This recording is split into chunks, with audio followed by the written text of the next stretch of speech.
Hello, this is Leslie Walker Hirsch, and today it is my great pleasure to be speaking with Doris Rich Roland.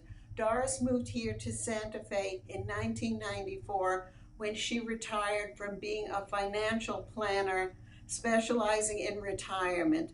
Doris is an enthusiastic, needless to say, collector of glass art, and we're thrilled to be having a chance to see some of her pieces and speak with her today. Hi, Doris. How are you? Fine, fine, thanks. Hi, Leslie. Well, it's great to see you. So let's get started. I'm going to put my glasses on so I can actually read this. Um, so, how did you first become interested in glass as an art form? Well, you know that Arna and I talked about that, and we think it was in the late 90s. And our first piece of glass actually that we commissioned was from Ramson Lomatawama, who you probably know from Hopi. And he did stained glass for our front door when we built our house between 1992 and 1994 in Santa Fe. So that gave us a start. And then one time we were on a driving trip in the Northwest and we were up in Oregon and we saw a beautiful glass vase by a fellow named James Nowak, and we bought that. And then after that, Dale Chihuly opened a hot glass studio up in Taos that Tony Hohola ran, and they donated a Chihuly bowl set to an auction for the Native American Prep School, and Arn was on the board. And of course, we bought it, and then it was from there on, look out. We're going to have some pictures along with this interview of your stained glass door. But how has your taste changed over the years, or hasn't it? Well, we madly in love with cast glass, and mostly because when the light hits it, it changes colors. And so, if you want a little story, we were in London. We didn't own any yet. We had a day to kill, and we saw a telephone number in the phone book. Arn looked it up, and it was for a store called Studio Glass, and it was in Belgravia. So we went on the underground, got all the way there, and it said closed. But in the window was this incredible two or three pieces of cast glass, enormous pieces. So we saw a shadow. So we pounded on the door, and a young man came and he said, "I'm sorry, I'm closed today. Come back tomorrow." And Arn said, "Well, we're leaving in the morning. Guess we can't." So he let us in. Well, as it happened, we bought four pieces and he shipped them to us in, I guess those went to Santa Fe. And then we made arrangements and we met him in Prague the next year. And he took us to he had a translator and a driver, and he took us to a lot of studios. And that's where we acquired many of our big cast pieces.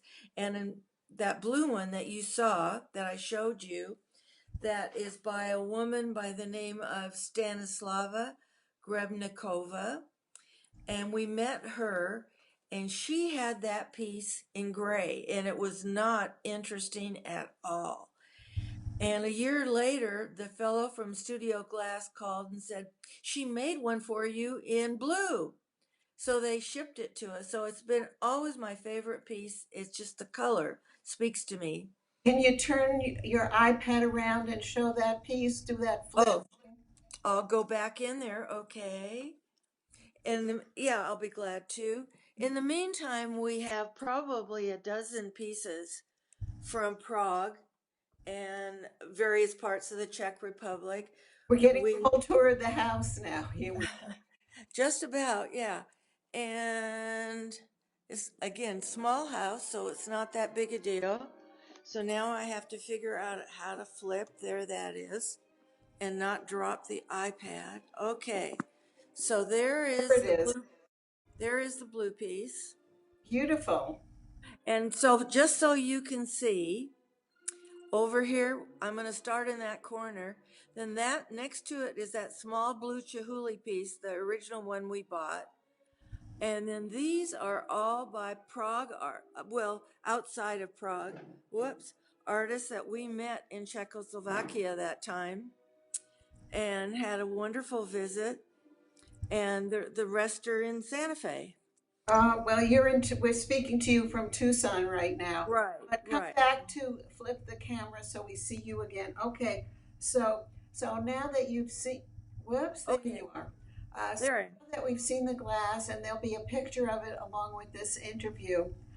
So how did you learn more about the techniques of cast art or glass art in all its many different forms? Well, when we were in the Czech Republic, each of the artists, they don't have studios like galleries like we know them. And so we went to all their actual work studios because there were no galleries. And they showed us how they made their work. They were very proud. And most of them had studied with Lubinsky, before he passed away. And while he was running the glass school in Prague. And so, but the cast glass just really just spoke to us, So and in the case of the one that's the blue one that you just showed us, it was the color that captured your imagination. no, it was the size and the shape that I fell in love with. And then when she did it in the gray, it was interesting, but it didn't speak to you because it was in grays. And I know that Lubinsky and Brichtova did a lot of grays because, you know, the Czech Republic was not a happy place for a long, long time. But nevertheless, when she made this one in color, it was just breathtaking and it knocked my socks off. So how do you and Arnie decide about what glass that you want to own and have in your world every day? And do you always agree on that? Well, okay, all our glass is on display. There's nothing in any cupboards. So we live with it in both houses. We absolutely live with all the glass because it's not a museum. Those are our homes. And while we may not always agree, ha ha ha, we made a deal years ago that we wouldn't buy things unless we both loved them. And I'm afraid that several times I have not stuck to that. I have He didn't want something and I just went ahead and bought it because I could do that. And I have a nice little collection of paperweights that he could care less about, except that he did buy me a Paul Stankard. But otherwise, we pretty much have the same taste. But we are so out of room, Leslie. We haven't been able to buy anything in 5 years, and that's horrible when you're compulsive collectors. But we have no room, Well, so we move to a just can't. bigger place, not to. No. So listen, what advice? You guys are very sophisticated collectors. You know what you like. You know where you're going to put it. You have a feel for it. And so, what advice would you give to some sophisticated collectors like yourselves, or to some novice collectors who are just starting out and don't know what to buy or how much to pay for it? Well, I'll tell you, I don't know that we could give any advice to sophisticated collectors. They're already there. But I think you have to buy things that aren't as if it gives them goosebumps. That's a good barometer of Yeah, how much you like it.